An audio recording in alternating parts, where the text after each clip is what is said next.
Hello friends, आपका स्वागत है GS exam solution YouTube channel में। दोस्तों, आपने हमारे चैनल को सब्सक्राइब नहीं किया है तो प्लीज़ सब्सक्राइब कर लें। और आज के इस क्लास में एसएससी जीडी कांस्टेबल 2023 के लिए भारतीय इतिहास के प्रश्नों को देखेंगे मित्रों, जो आपके एग्ज़ाम के लिए वेरी इंपॉर्टेंट है, बहुत ही महत्वपूर्ण है। इसके साथ साथ आप अन्य किसी भी एग्ज़ाम की तैयारी कर रहे हो तो यह वीडियो इंपॉर्टेंट है। और एक ज़रूरी सूचना, देखिए, स्टेट पीसीएस लेवल के लिए जीएस की जो क्लास है वो आपको फुल डिटेल्स और इम्पोर्टेंट फैक्ट्स के तहत दी जाएगी। ठीक है, तो मैं सोच रहा हूँ अनाउंसमेंट ये कर रहा हूँ, अगर जो आपको चाहिए कि हाँ भाई हमें क्लास करनी है जीएस की, स्टेट पीसीएस किसी भी स्टेट पीसीएस की तैयारी कर रहे हैं तो जीएस की तैयारी और करंट अफेयर्स की तैयारी उसमें बहुत ही गहनता से किया जाएगा उसमें। ठीक है, पॉइंट टू पॉइंट और इम्पॉर्टेंट फैक्ट्स जो हैं उसके तहत उसका सॉल्यूशन किया जाएगा। तो मित्रों, आप स्टेट पीसीएस की वो तैयारी कर रहे हैं या यूपीएससी की तैयारी कर रहे हैं तो एक बार जीएस की क्लास हम देंगे, उसके हिसाब से आप बताइएगा कि हाँ आपको वीडियो कैसी लगी। तो तब तक के लिए चैनल को सब्सक्राइब कर दीजिए और एसएससी जीडी क्लास जो है वो चलती रहेगी। चलिए आज के प्रश्नों पर चर्चा करें, जो इतिहास के बहुत ही इंपॉर्टेंट क्वेश्चन हैं उन पर हम चर्चा करेंगे। पहला प्रश्न आ चुका है मित्रों कि गुप्त काल में पुलिस विभाग के साधारण कर्मचारियों को क्या कहा जाता था। ठीक है, गुप्त काल में पुलिस विभाग के साधारण कर्मचारियों को क्या कहा जाता था। विकल्प के माध्यम से बताएंगे मित्रों। विकल्प है चाट एवं भाट, बी है विषयपति, सी है दंडपाशिक और डी है सिपाही। तो मित्रों, गुप्त काल में पुलिस विभाग के जो साधारण कर्मचारी थे उनको चाट या भाट कहा जाता था। ठीक है, चाट या भाट। और जो पुलिस विभाग में जो आपके क्या बोला जाता है कि अधिकारी होते थे उन्हें दंडपाशिक या विषयपति भी कहा जाता था। ठीक है, तो गुप्त काल में पुलिस विभाग के जो साधारण कर्मचारी थे उनको चाट या भाट कहा जाता था। तो विकल्प इसका ये हो जाएगा। दूसरे नंबर का प्रश्न है मित्रों कि गुप्त राजाओं की शासकीय भाषा क्या थी। विकल्प है प्राकृत, बी है संस्कृत, सी है पाली और डी है हिंदी।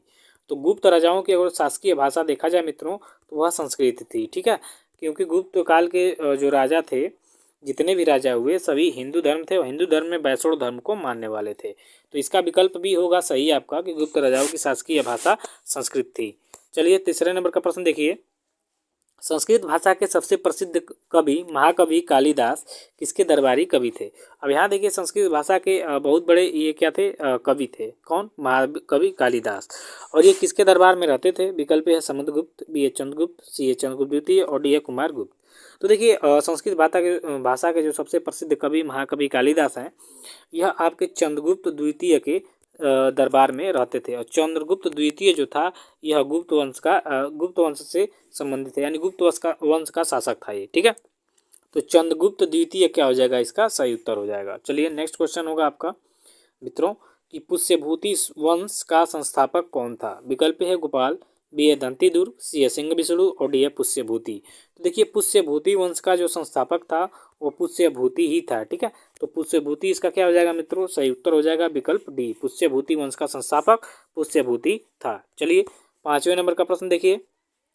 चीनी यात्री वेनसांग किसके शासनकाल में भारत आया था। विकल्प है हर्षवर्धन, बी है दंतीदुर्ग, सी है समुद्रगुप्त और डी है बिंदुसार। तो देखिए, चीनी यात्री जो वेनसांग है यह आपके हर्षवर्धन के शासनकाल में भारत आया था। तो हर्षवर्धन जो है इसका क्या हो जाएगा, राइट आंसर हो जाएगा कि चीनी यात्री जो वेनसांग है वो हर्षवर्धन के शासनकाल में भारत आया था। चलिए छठे नंबर का प्रश्न देखिए। प्रियदर्शिका, रत्नावली तथा नागानंद नामक 3 संस्कृत नाटकों के रचयिता कौन थे। विकल्प है बाणभट्ट, बी है हर्षवर्धन, सी है कालिदास और डी है ब्रह्मगुप्त। तो इन सब के रचयिता आपके हर्षवर्धन था। ठीक है, यह संस्कृत नाटक थे तीनों, और इन तीनों संस्कृत नाटकों का जो रचयिता था वह आपका हर्षवर्धन स्वयं था। हर्षवर्धन एक बहुत ही जाना माना प्रख्यात विद्वान था, कई भाषाओं का ज्ञानी था वो। तो हर्षवर्धन, ठीक है, शासन के साथ साथ वह इन सभी विषयों पर भी ध्यान देता था। इसने खुद अपने 3 नाटक संस्कृत में लिखे। कौन कौन? प्रियदर्शिका, रत्नावली और नागानंद। तो विकल्प भी हो जाएगा मित्रों सही उत्तर। चलिए सातवें नंबर का प्रश्न देखिए। हर्षचरित एवं कादंबरी की रचना किसने किया था। विकल्प है हर्षवर्धन, बी है नागदत्त, सी है बाणभट्ट और डी है दंडी। तो हर्षचरित और कादंबरी की रचना के बारे में बात करेंगे तो इसके रचयिता जो है आपके हर्ष के दरबारी कवि थे बाणभट्ट जी ने किया है। ये बहुत बार क्वेश्चन आपका पूछा हुआ है, तो इसको वेरी इंपॉर्टेंट में कर लीजिएगा। हर्षचरित तो समझ लीजिए कि पक्का एक पूछता है बहुत सारे एग्जामों में कि हर्षचरित के रचयिता कौन थे, तो बाणभट्ट थे। इसके साथ साथ कादम्बरी की भी रचना इन्होंने ही किया था, कौन, बाणभट्ट ने। तो विकल्प इसका सी हो जाएगा मित्रों। 8वें नंबर का प्रश्न मित्रों कि पल्लव वंश का संस्थापक कौन था। विकल्प है नंदीवर्मन, बी है तैलभ द्वितीय, सी है विजयालय और डी है सिंह विष्णु। तो पल्लव वंश की अगर जो बात करेंगे तो इसका जो संस्थापक था वह था सिंह विष्णु। कौन था, सिंह विष्णु। तो विकल्प डी इसका क्या हो जाएगा, सिंह विष्णु सही आंसर। चलिए 9वें नंबर का प्रश्न देखिए मित्रों, कांची के कैलाशनाथ मंदिर का निर्माण किसने कराया था। कांचीपुरम या कांची समझ लीजिए कि इसका कैलाशनाथ जो मंदिर है इसका निर्माण किसने करवाया था। विकल्प है नरसिंह वर्मन द्वितीय, विकल्प बी है नरसिंह वर्मन प्रथम, विकल्प सी है सिंह विष्णु और डी है महेंद्र वर्मन। तो मित्रों कांची के या कांचीपुरम के कैलाशनाथ मंदिर का जो निर्माण था वो आपके नरसिंह वर्मन द्वितीय ने करवाया था। ठीक है, नरसिंह वर्मन द्वितीय। तो ये आपका ए हो जाएगा राइट आंसर। 10वें नंबर का प्रश्न मित्रों कि राष्ट्रकूट वंश का संस्थापक कौन था। विकल्प है विजयालय, बी है दंती दुर्ग, सी है कृष्ण प्रथम और डी है तैलभ। तो राष्ट्रकूट वंश की अगर जो बात करेंगे तो इसका संस्थापक था आपका दंती दुर्ग। तो दंती दुर्ग इसका क्या हो जाएगा, सही उत्तर विकल्प बी हो जाएगा कि राष्ट्रकूट वंश का जो संस्थापक था दंती दुर्ग, वह राष्ट्रकूट वंश का जो राष्ट्रकूट वंश था इसका संस्थापक आपका दंती दुर्ग था। चलिए 11 नंबर का प्रश्न देखिए मित्रों, आपका 11 नंबर का प्रश्न है चोल साम्राज्य का संस्थापक कौन था। देखिए ये चोल साम्राज्य यानी चोल डायनेसिटी जो थी ये वेरी इम्पोर्टेंट एक साम्राज्य है, जिसको तो भाई जो इतिहासकार लोग हैं इसके बारे में सही से लिखे नहीं हैं, क्योंकि वो उत्तर भारत के बारे में ही छापने में रह गए। लेकिन ये बहुत ही बढ़िया हमको लगा इनका इतिहास पढ़ के। विकल्प के माध्यम से बताएंगे मित्रों, ये है राजेंद्र प्रथम, बी है राजराज प्रथम, सी है विजयालय और डी है परांतक प्रथम। तो देखिए चोल साम्राज्य की बात करेंगे तो जो विजयालय था इसका संस्थापक था। ठीक, और ये समझ लीजिए कि कई सारे देशों पर भी इन लोगों का कब्जा हुआ। और चोल साम्राज्य की बात यह है कि उस समय दुनिया में कहीं नेवी नहीं थी, तो बस चोल साम्राज्य के पास नेवी थी समझ लीजिए। ठीक है, इसके बारे में चर्चा करेंगे जब इसकी क्लास ऑब्जेक्टिव 9 के इम्पोर्टेंट फैक्ट की वाली जो क्लास चलेगी उसमें हम साम्राज्य के साथ साथ बहुत सारी चीज़ें कवर करेंगे मित्रों। बस आप हमारे साथ जुड़े रहिए, आपको देखिए वाकई मज़ा आएगा। जीएस के क्षेत्र में आप बहुत आगे जाएंगे। अभी तो मान लीजिए कि एसएससी कांस्टेबल का आपका एग्ज़ाम होने वाला है, तो उसके लिए प्रैक्टिस कराया जा रहा है ताकि कम समय में आपको अच्छे से अच्छे जो कंटेंट हैं वो प्रोवाइड कराया जाए। ठीक, इसके बाद जो आपकी क्लास चलेगी उसमें आप सभी चीज़ों का फुल डिटेल्स के साथ उस पर हम लोग चर्चा करेंगे। प्रश्न कम होंगे लेकिन चर्चाएं ज़्यादा होंगी। तो चलिए 12 नंबर का प्रश्न देखेंगे। 12 नंबर का प्रश्न मित्रों कि चोल साम्राज्य का सर्वाधिक विस्तार किसके शासनकाल में हुआ। देखिए चोल जो साम्राज्य है इसको मैं वाकई जब पढ़ा तो बहुत मज़ा आया मुझको। मैं आपको बताऊंगा इसके बारे में जब चर्चा करेंगे। तो विकल्प है विजयालय, बी है परांतक प्रथम, सी है राजा राज प्रथम और डी है राजेंद्र प्रथम।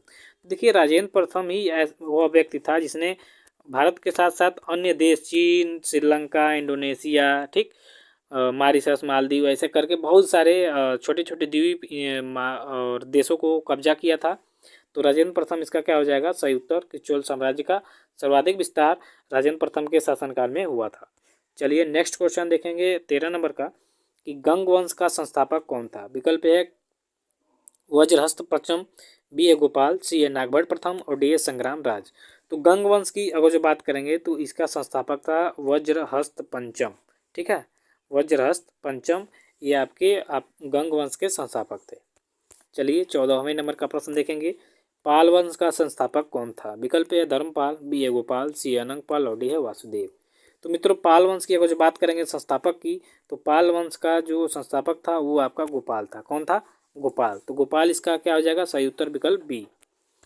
चलिए अब 15 नंबर का प्रश्न देखेंगे। विक्रमशिला विश्वविद्यालय का संस्थापक कौन था। विकल्प है गोपाल, बी है स्कंदगुप्त, सी है धर्मपाल और डी है देवपाल। तो विक्रमशिला विश्वविद्यालय का जो संस्थापक था वह था धर्मपाल, जो पाल वंश का एक राजा था। ठीक है, तो धर्मपाल इसका क्या हो जाएगा, सही उत्तर हो जाएगा। चलिए 16 नंबर का प्रश्न देखेंगे मित्रों। पाल वंश किस धर्म के अनुयायी थे, यानी पाल वंश के जो शासक थे वह किस धर्म को मानते थे या फॉलो करते थे। विकल्प है जैव धर्म, बी है वैष्णव धर्म, सी है जैन धर्म और डी है बौद्ध धर्म। तो पाल वंश के जो शासक थे ज़्यादातर वो बौद्ध धर्म को फॉलो करते थे मित्रों, तो इसका राइट आंसर हो जाएगा बौद्ध धर्म, विकल्प डी होगा इसका सही उत्तर। चलिए 17 नंबर का प्रश्न देख लेंगे। 17वें नंबर का प्रश्न है मित्रों कि सेन वंश का संस्थापक कौन था। विकल्प है सामंत सेन, बी है विजय सेन, सी है लक्ष्मण सेन और डी है बल्लाल सेन। तो सेन वंश का अगर संस्थापक की बात करेंगे मित्रों तो सामंत सेन इसका क्या हो जाएगा, सही उत्तर हो जाएगा। सामंत सेन जो है यह सेन वंश के संस्थापक थे, तो विकल्प ए हो जाएगा इसका सही उत्तर। 18 नंबर का प्रश्न है मित्रों गुर्जर प्रतिहार वंश का संस्थापक कौन था। विकल्प है अवंती वर्मन, बी है नागभट्ट प्रथम, सी है राजा भोज और डी है मिहिर भोज। तो देखिए गुर्जर प्रतिहार वंश का जो संस्थापक था मित्रों वो आपका नागभट्ट प्रथम था। कौन था, नागभट्ट प्रथम। तो इसका विकल्प जो बी है ये क्या हो जाएगा, सही उत्तर हो जाएगा। चलिए 19 नंबर का प्रश्न देखिए प्रतिहार वंश का सर्वाधिक शक्तिशाली एवं प्रतापी राजा कौन था। विकल्प है नागभट्ट प्रथम, बी है राजा भोज, सी है मिहिर भोज और डी है यशपाल। तो प्रतिहार वंश का जो सबसे प्रतापी और शक्तिशाली राजा था वो था मिहिर भोज। ठीक है, मिहिर भोज क्या था, प्रतिहार वंश का सबसे प्रतापी और शक्तिशाली राजा था। तो विकल्प इसका सी हो जाएगा सही। 20 नंबर का प्रश्न है वेरी इंपॉर्टेंट है कि दिल्ली नगर की स्थापना किसने किया था। विकल्प है वासुदेव, बी है यशोवर्मन, सी है चंद्रदेव और डी है अनंगपाल। तो दिल्ली नगर की अगर जो बात करेंगे मित्रों तो इसका जो संस्थापक था वो आपका अनंगपाल था। ठीक है, अनंगपाल। तो विकल्प डी इसका क्या होगा, सही उत्तर होगा। चलिए 21 नंबर के प्रश्न पे चर्चाएं करेंगे कि चौहान या चाहमान वंश का संस्थापक कौन था। विकल्प है वासुदेव, बी है नन्नुक, सी है मूलराज प्रथम और डी है भीम प्रथम। तो चौहान या चाहमान वंश की अगर जो बात करेंगे तो इसके संस्थापक थे वासुदेव। ठीक है, तो वासुदेव इसका क्या हो जाएगा, सही उत्तर हो जाएगा। 22 नंबर का प्रश्न है कि हरिकेली नामक संस्कृत नाटक की रचना किसने की। विकल्प है सोमदेव, बी है विसल देव, सी है पृथ्वीराज चौहान तृतीय और डी है चंद्र बरदाई। तो हरिकेली नामक जो संस्कृत नाटक है इसको खुद चौहान वंश के जो शासक थे विसल देव इन्होंने खुद लिखा है। तो विसल देव इसका क्या हो जाएगा, सही उत्तर हो जाएगा। 23 नंबर का प्रश्न मित्रों कि रणथंभौर के जैन मंदिर का शिखर किसने बनवाया था। विकल्प है उपेंद्र राज, बी है राजा भोज, सी है पृथ्वीराज चौहान और डी है विग्रह राज चतुर्थ। तो रणथंभौर का जो जैन मंदिर का शिखर है इसको पृथ्वीराज चौहान ने बनवाया था, यानी पृथ्वीराज तृतीय ने क्या किया था, इसको बनवाया था। तो इसका विकल्प सी होगा सही। 24 नंबर का प्रश्न है वेरी इंपॉर्टेंट है, इसको कर लीजिए। तराइन का प्रथम युद्ध कब हुआ था। विकल्प है 1556 ईस्वी, विकल्प बी है 1526 ईस्वी, विकल्प सी है 1192 ईस्वी और विकल्प डी है 1192 ईस्वी। तो 1191 ईस्वी इसका सही उत्तर होगा, विकल्प डी। और पृथ्वीराज चौहान और मोहम्मद गोरी के बीच में यह तराइन के क्षेत्र में हुआ था, जिसमें मोहम्मद गोरी जो है वो क्या हुआ, पराजित हुआ और भारत छोड़ के भाग गया हो। ठीक है, तो इसका विकल्प डी होगा। फिर है 25 नंबर का प्रश्न कि तराइन का द्वितीय युद्ध कब हुआ था। तराइन का द्वितीय युद्ध विकल्प है 1192, बी है 1194, सी है 1206 और डी है 1540। तो 1192 में फिर वही पृथ्वीराज चौहान और गोरी के बीच में होगा, जिसमें इसमें पृथ्वीराज चौहान की हार होगी और उनको बंदी बना के मोहम्मद गोरी अफगानिस्तान ले जाएगा आँख फोड़ के। ठीक है, तो 1192 इसका क्या हो जाएगा, सही उत्तर हो जाएगा मित्रों। तो आज के सेशन में बस इतना ही, मिलते हैं रात में स्टैटिक जीके में। आज के इस स्टैटिक जगह के जीके आज भारत के भूगोल से संबंधित प्रश्नों को देखा जाएगा। ये आपके इतिहास का वीडियो जो था शाम को 6 बजे अपलोड कर दी जाएगी और 8 बजे मित्रों आपसे मिलेंगे हम 8 बजे इतिहास से संबंधित प्रश्नों को लेके, पर्वत पठार मैदान नदियाँ के बारे में चर्चा करेंगे। तो चलिए आज के लिए बस इतना ही, मिलते हैं नेक्स्ट वीडियो।